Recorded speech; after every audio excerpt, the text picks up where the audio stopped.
Well, the constable, it was pretty important. We served all the process. The constable had the same authority the sheriff had.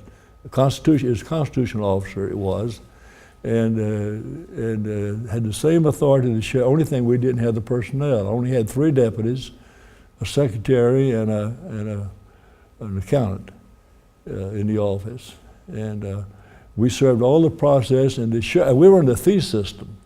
We got paid fees for travel, fees for serving process, and we paid our salaries. For my salary, started off the first of the year with nothing. And we had a budget commission then. We had the county commission. I had to go before the budget board, and I learned a lesson there too. I learned how to make budgets. I mean, on the tight people, we had Carl Maureen was on that board, and some of the most prominent Tampa leaders. And they were tight-fisted. Ruskin, what was it? Paul Dickman.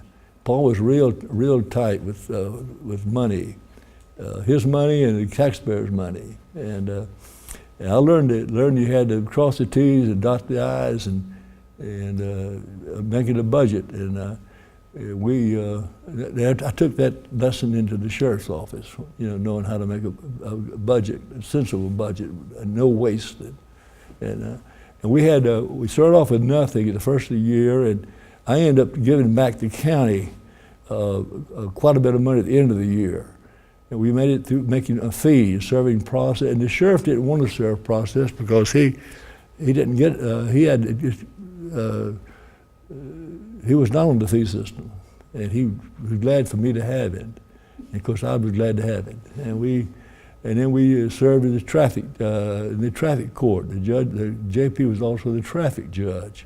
We served all those warrants, and we worked hard. We worked many hours, and we went and we did all the extradition work for the county. Again, the sheriff didn't want that. He was glad for us to have that. We went and got prisoners all over the places to pick up prisoners. Sometimes we'd take someone with us, off-duty detective. We had money to pay those people to go. We call riding shotgun. They'd go with us on these trips. And we flew some and we drove some, and it was a great experience. And we made a reputation there. Had some real top people working for me. John Sala, who later became chief of the criminal division for the sheriff's office. And I took all of them come with me when I became sheriff. Patty Pettigrew, a lady, she was a bookkeeper, and she would come to the sheriff's office with me. And she was an excellent girl, and a very dear friend. And then I had Jimmy Hackney, who came with me, and John Sala, as I mentioned, and a boy named Dick Frazier, and Gene Riddle. That was our team, and they all come to the sheriff's office, and they were loyal, and we preached loyalty. We was loyal to our people, and we expected them to be loyal to us, and that's the way it worked. It worked out real good.